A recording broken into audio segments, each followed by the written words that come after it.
السلام علیکم ورحمۃ اللہ وبرکاتہ الحمد للہ نحمده ونصلی علی رسوله الکریم اما بعد فاعوذ باللہ من الشیطان الرجیم بسم اللہ الرحمن الرحیم رب اشرح لی صدری ویسر لی امری واحلل عقدۃ من لسانی یفقهوا قولی رب یسر ولا تعسر وتمم بالخیر وبک نستعین یا فتاح ربی زدنی علما اللهم صل على محمد وعلى آل محمد كما صليت على إبراهيم وعلى آل إبراهيم إنك حميد مجيد اللهم بارك على محمد وعلى آل محمد كما باركت على إبراهيم وعلى آل إبراهيم إنك حميد مجيد.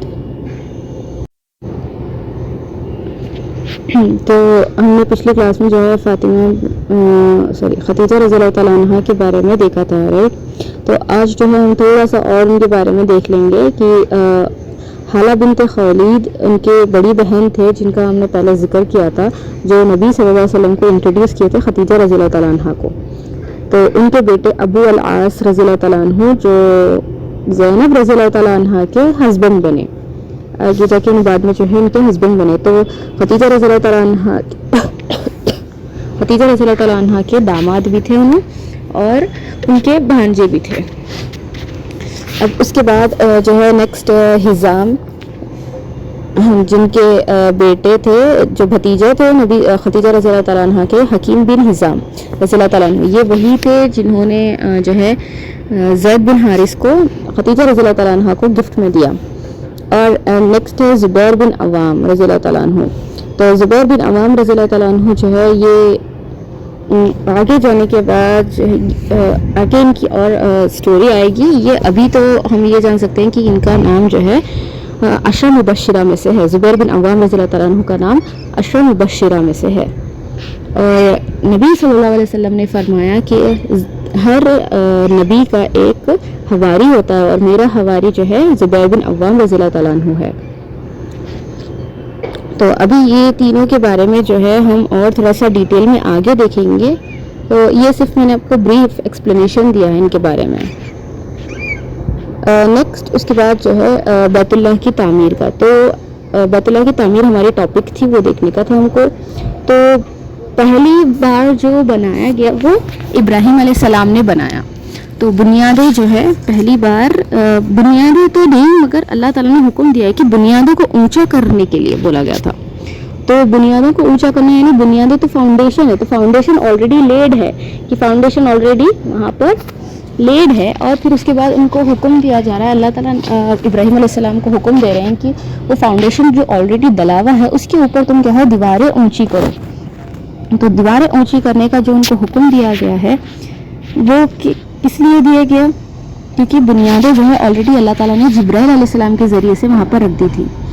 تو بنایا گیا، اس کو اٹھایا گیا کعبے کی شیپ میں جو ہے وہ ابراہیم علیہ السلام نے کیا، مگر فاؤنڈیشن اس کو آلریڈی وہ جگہ پر وہ اسپاٹ پر جو ہے جبرائیل علیہ السلام نے اللہ کے حکم سے رکھ دیا تھا. تو پہلے سے ہی جو ہے اس کی بنیادیں فاؤنڈیشن اس کی آلریڈی سیٹ تھی. اور یہ اول گھر تھا، اول گھر جو ہے بیت اللہ تھا، یعنی دنیا میں سب سے پہلے اللہ کا جو گھر بنایا گیا وہ بیت اللہ گھر تھا، وہ بیت اللہ تھا. اور اب یہ بیت اللہ کا جو ہے ریکنسٹرکشن کس وجہ سے ہوا کہ نبی صلی اللہ علیہ وسلم جب 35 ایئرس کے تھے تب ایک عورت جو ہے وہاں پہ مکے کے کعبے کے قریب میں وہ پکا رہی تھی، اور اس سے کیا ہوا کہ اس کے وہ پکانے سے جو چنگاری ہے وہ اچھل کے جو ہے کعبے کے پاس گئی، کعبے پر گری، اور کعبے کا جو ہے تھوڑا سا غلاف بھی جل گیا. دیوار کو تو اتنا نقصان ہوا نہیں تھا، مگر جو اس کا غلاف تھا وہ تھوڑا سا جل گیا تھا. اور دوسری ریزن یہ ہوئی تھی کہ ایک سیلاب آیا تھا، اتنا بڑا اسٹرانگ سیلاب آیا تھا کہ جو کعبے کی دیواریں تھیں وہ اتنی کمزور پڑ گئی تھی، اور اس میں جو ہے پھٹ گئی تھی، تھوڑی ٹوٹ گئی تھی، اور اس میں جو ہے چھت نہیں تھا. تو اس وجہ سے کیا ہے وہ کعبے کی دیواریں بالکل گرنے کے دم پہ آ گئی تھی کہ ایسا ہو سکتا تھا کہ کبھی بھی گر سکتی ہے وہ. تو لہٰذا قریش کے سارے لوگوں نے یہ ڈیسائیڈ کیا کہ کیوں نہ ہم جو ہے کعبے کی دیواروں کو ریکنسٹرکٹ کریں. اب ریکنسٹرکٹ کرنے کے لیے کیا کرنا پڑتا ہے؟ کعبے کی دیواروں کو گرا کے اس کا صحیح فاؤنڈیشن ڈالنے سے ہی صحیح ہوگا نا. اگر کمزور فاؤنڈیشن پہ ریکنسٹرکشن کرنا سٹارٹ کریں گے تو پھر جو ہے دیواریں ٹھیک سے نہیں ٹک پائے گی.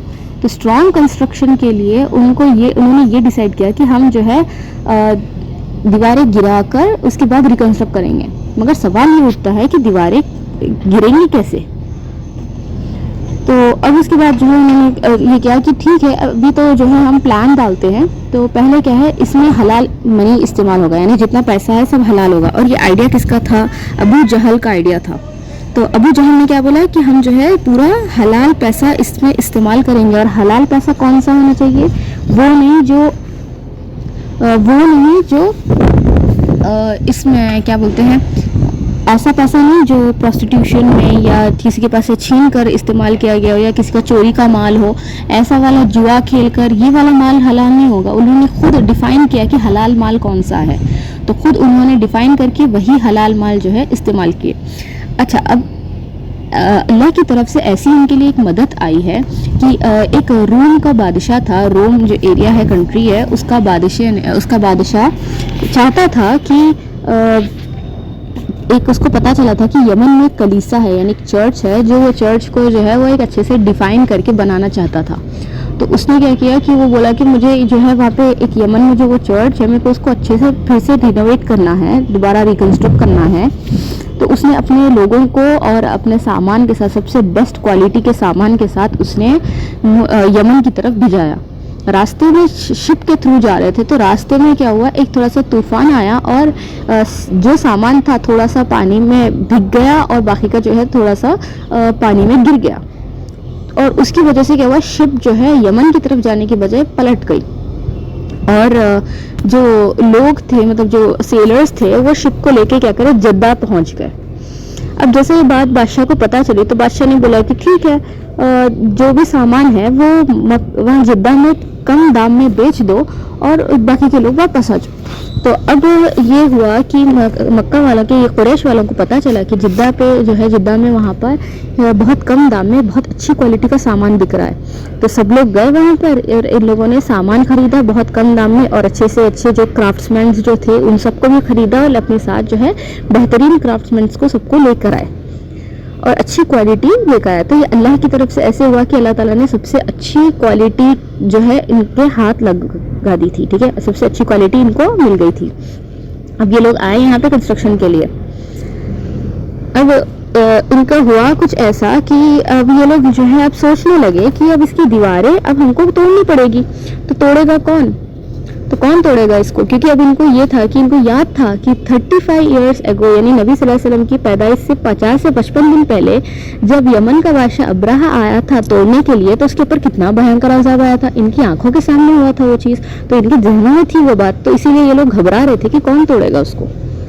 تو اور ایک جو ہے یہاں پہ ایک بات یہ آتی ہے کہ روایتوں کے مطابق کہ ایک افواہ تھی کہ جب کنواں زمزم کا جب کھودا جا رہا تھا تو بتایا جاتا ہے کہ وہاں پہ جو ایک رومر ان لوگوں کے پاس پھیلا تھا, افواہ تھی کہ وہاں پہ ایک بڑا سا اژدہا یعنی سانپ رہتا ہے.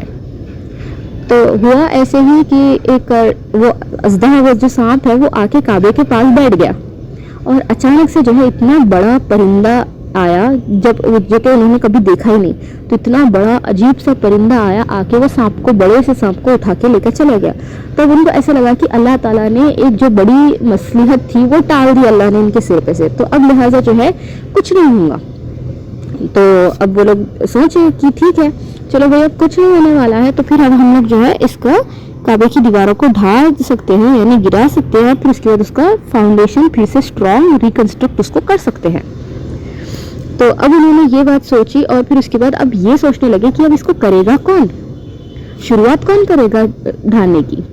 تو ولید بن مغیرہ نامی ایک شخص ہے, اس نے جو ہے دیوار کو ڈھالنا شروع کر دیا. اب یہ ولید بن مغیرہ کون ہے؟ یہ نبوت سے پہلے تو بڑا اچھا آدمی تھا, مگر نبوت کے بعد جو ہے نبی صلی اللہ علیہ وسلم اور مسلمانوں کا سخت دشمن بن گیا, سخت کفار تھا, اور نبی صلی اللہ علیہ وسلم اور دوسرے مومنوں کو جو ہے بہت زیادہ اس نے تکلیف بھی پہنچائی. تو اب یہ تکلیف اتنی پہنچانے کے بعد اور سخت جو ہے یہ کفار تھا, تو اس وجہ سے اور ان کے جو بیٹے تھے تو اس وجہ سے جو ہے وہ اس کی موت بھی جو ہے کفر پر ہی ہوئی. اور اس کے جو بیٹے تھے جن کا نام آتا ہے خالد بن ولید رضی اللہ تعالیٰ عنہ.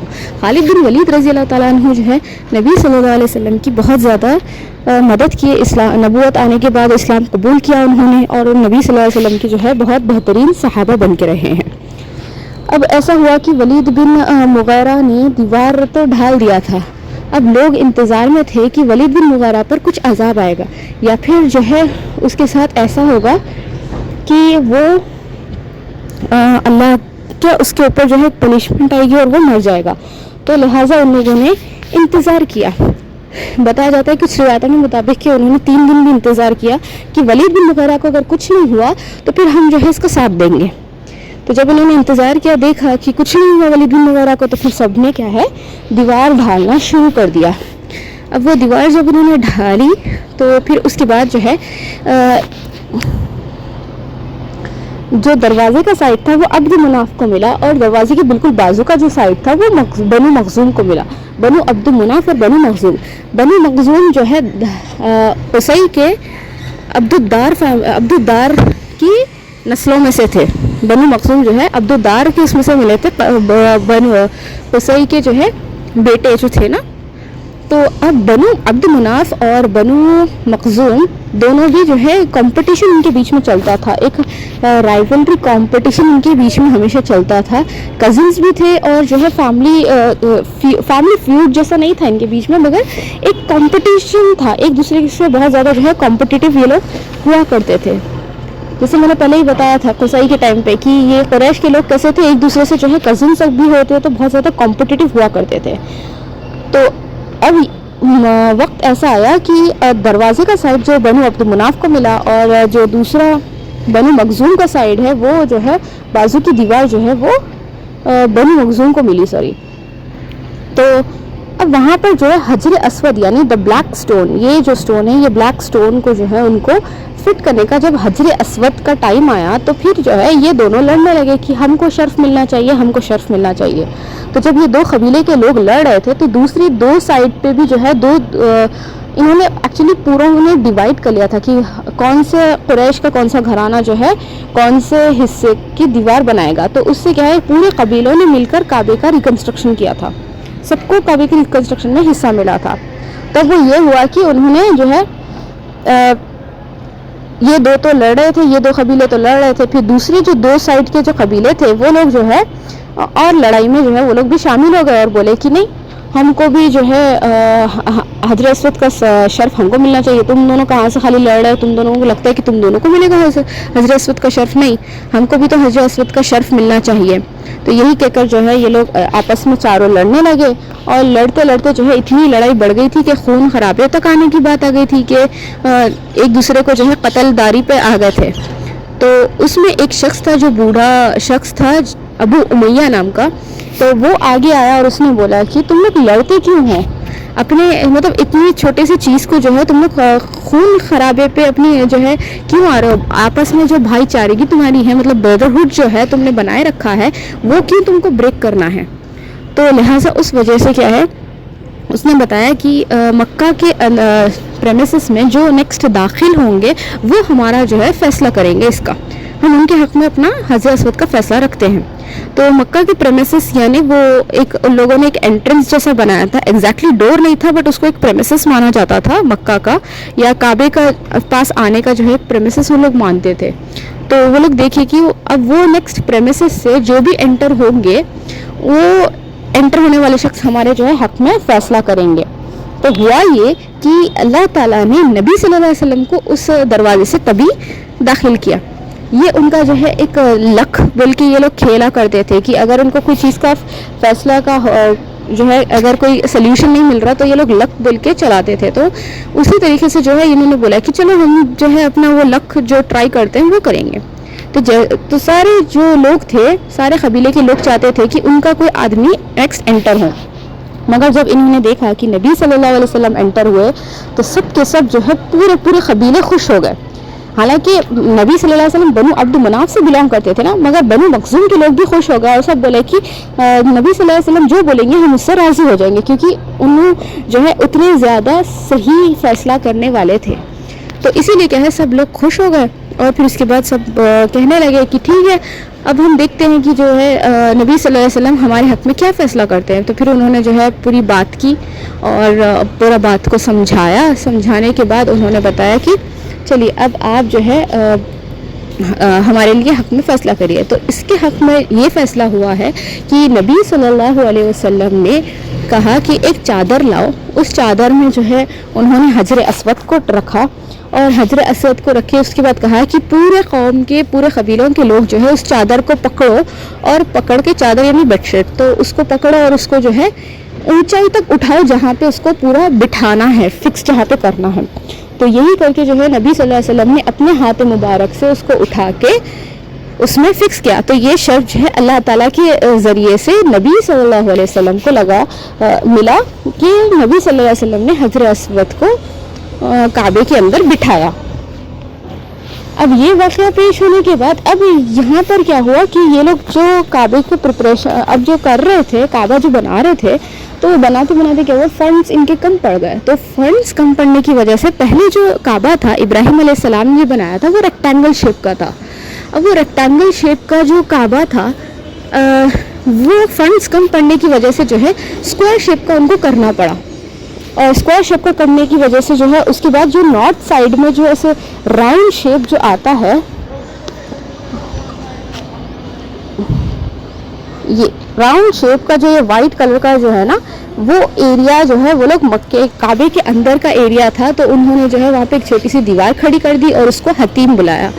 اور حتیم بلا کے کیا ہے انہوں نے ایسا کر دیا کہ جب ہمارے پاس فنڈز آئیں گے تو پھر ہم جو ہے پھر سے ریکنسٹرکٹ کریں گے کعبہ کا اور اس کو وہاں تک اٹھا دیں گے. مطلب جیسے وہ حالت میں تھا ویسے ہی ہم حالت میں جو ہے اس کو رکھ دیں گے, یہ انہوں نے سوچ لیا تھا. اب اس کے بعد یہ ہوا کہ اب دیکھیے کعبے کے اندر جو ہے انہوں نے چینجز یہ لائے ہیں. کعبے کے اندر انہوں نے چینجز یہ لائے تھے کہ کعبہ جو ہے حجر اسود جو ہے زمین سے 1.5 میٹر اونچائی پر ہے, یعنی بہت نیچے تھا. جب ابراہیم علیہ السلام نے جو بنایا تھا وہ حجر اسود بہت نیچے تھا, تو اب جو ہے 1.5 میٹر اونچائی پر ہے وہ. اور جو کعبے کا جو دروازہ ہے وہ تقریباً 2 میٹر اونچا ہے, یعنی بالکل جیسے ایک نارمل ڈور ہوتا تھا نا نیچے زمین کو لگا ہوا ویسے پہلے تھا. بٹ اس کے بعد جو ہے ان لوگوں نے قریش والوں نے کیا کیا, اس کو اوپر اٹھا کے جو ہے اس کو اوپر اٹھا کے 2 میٹر زمین سے اوپر کر دیا کہ سیڑھی ڈال کر جانا چاہیے. کیوں کیا, کیونکہ وہ قریش والوں نے یہ چاہا کہ اب جو ہے ہمارے ایسس کے بغیر, ہماری پرمیشن کے بغیر کوئی اس کو ایسس نہیں کر سکتا, کوئی دروازے سے داخل نہیں ہو سکتا, کیونکہ انہوں نے اس کے اندر اپنے ایک ویلیوبلس بھی رکھے تھے. تو اس وجہ سے جو ہے انہوں نے اپنے ویلیوبلس رکھنے کی وجہ سے انہوں نے یہ کیا کہ اب قریش قبیلے کے علاوہ دوسرے کوئی عام خاص لوگ جو ہے انٹر نہیں ہو سکتے. اب وہ انٹر کیوں نہیں ہو سکتے, انٹری اسی لیے نہیں ہے کیونکہ قریش کے ہی خاص معزز لوگ ہی اس میں انٹر ہو سکتے ہیں. تو آپ دیکھ سکتے ہیں کہ آج بھی جو ہے آج بھی صرف پولیٹیشینس یا بڑے اسکالرس یا کوئی خاص جس کو پرمیشن ملتی ہے صرف وہی لوگ جو ہے انٹر ہو سکتے ہیں کعبے کے اندر. تو اور اس کے بعد جو ہے اس کے پلرز اچھا دیواریں جو ہے پہلے 9 ہاتھ تھی, یعنی بہت چھوٹی تھی کہ انسان جو ہے اونٹ کے ذریعے سے اونٹ کی مدد سے جو ہے اندر جا سکتا تھا. تو اتنی چھوٹی چھوٹی جو ہے اس کی دیواریں ہوا کرتی تھی. تو وہ دیواریں جو ہے اتنی چھوٹی دیواریں جا کے ان لوگوں نے بہت اونچی اونچی دیواریں ٹھہرا دی. اور کعبے کے اندر کوئی پلرس نہیں تھے تو اب جو ہے انہوں نے 3 پلرس رکھے ہیں, مطلب انہوں نے جو ہے کچھ پلرس اس میں ٹھہرائے تھے. آج جو ہے کعبے میں 3 پلرس ہے اور کعبہ جو ہے تقریباً 10 بار جو ہے ریکنسٹرکٹ ہوا ہے. پہلی بار تو ابراہیم علیہ السلام نے کیا, بٹ اس کے بعد جو ہے ٹوٹل 10 ٹائمز جو ہے کعبے کو ریکنسٹرکٹ کیا گیا. اب اس کے بعد جو ہے چھت نہیں تھا پہلے, اور وہ چھت نہیں ہونے کی وجہ سے جو ہے وہ سیلاب جو آیا تھا نا, تو وہ سیلاب آنے کی وجہ سے جو کیونکہ چھت نہیں تھا تو سیلاب آیا اور وہ سیلاب آنے سے ان کی دیواریں کمزور پڑ گئی تھی. تو اسی ریزن سے جو ہے انہوں نے یہ کیا کہ چھت ڈال دیا کہ چھت سے جو ہے ایٹ لیسٹ جو اندر کا جو سب کچھ جو دیواریں ہیں وہ کمزور نہ پڑے. اب آپ دیکھ سکتے ہیں کہ اے جو ہے وہ حجر اسود کا سائڈ ہے, ایف جو ہے ملتزم بولتے ہیں, یعنی ڈور کے نیچے کی دیوار کو جو ہے ملتزم بولتے ہیں. بہت سارے لوگ جو ہیں وہاں پر جا کر عبادت کرتے ہیں, دعا کرتے ہیں کہ ان کی جو دعا وہاں سے قبول ہوتی ہے یہ سمجھتے ہیں. ویسا کچھ نہیں ہے, مگر بہت لوگ جو ہے سمجھتے ہیں ویسا کرنے سے دعا ہماری قبول ہوتی ہے.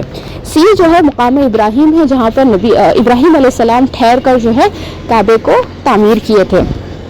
آئی رکن عراقی ہے, یعنی کارنر کا نام ہے وہ. ایچ رکن شامی ہے جو دروازے کے اپوزٹ کی دیوار کا کارنر ہے، اور ای جو ہے حتیم ہے. حتیم کا ایریا ایسا اسی لیے چھوڑا دیا گیا کہ وہ تو ایک تو جو ہے کعبے کے اندر کا حصہ ہے، تو ہر ایک کو ایسس نہیں ہوتا نا، مگر وہ حصہ کعبے کے اندر کا مانا جاتا ہے. حتیم جو ہے کعبے کے اندر کا حصہ مانا جاتا ہے، تو اسی لیے کیا ہے عام خاص لوگ جو ہے ایسس کر سکتے تھے اس ایریے کو. تو حتیم کو جب وہ عام خاص لوگ، جب کامن پیپل ایسس کر سکتے ہیں، تو وہ ایسے ہوا کہ عام خاص لوگ کے لیے کعبے کے اندر ایکسس کرنے کے برابر ہو گیا. وہ حتیم میں جا کر وہاں پر جو ہے نمازیں پڑھنا اور وہ سب کرنا جو ہے. اب کیونکہ قریش کے لوگوں نے تو کیا ہے دروازے کے اندر سے انٹرنس نہیں دیا تھا، مگر حتیم کے تھرو جو ہے کامن لوگ جو ہے نماز پڑھا کرتے تھے وہاں پہ. تو وہ ایسے ہو جاتا تھا حتیم کے اندر کا ایریا کہ ہم کعبے کے اندر ہے، یعنی کہ برابر ہو جاتا تھا وہ. اور جی جو ہے وہ میزاب رحمت ہے. میزاب رحمت جو ہے اس سے پہلے کبھی نہیں بنائی گئی تھی، یہ نبی صلی اللہ علیہ وسلم کے زمانے میں بنائی گئی تھی، کیونکہ وہ جو پانی جو آیا تھا نا سیلاب کا، تو چھت پہ جمع نہ ہو اور چھت پہ سے جو ہے وہ پھینکے چلے جائے، اس وجہ سے جو ہے انہوں نے میزاب رحمت کریٹ کیا تھا. تو ابھی اس کے بارے میں اور ہم لوگ انشاءاللہ جو ہے نیکسٹ کلاس میں دیکھیں گے، اور تھوڑا سا ڈیٹیل اس کے بارے میں ابھی ہے ہمارے پاس، انشاءاللہ وہ نیکسٹ کلاس میں ہم دیکھیں گے. امید ہے یہاں تک جو ہے آپ لوگ کو سب کو سمجھ میں آیا ہوگا. اللهم انفعني بما علمتني وعلمني ما ينفعني وزدني علما. سبحانك اللهم وبحمدك واشهد ان لا اله الا انت واستغفرك واتوب اليك. السلام عليكم ورحمة الله وبركاته.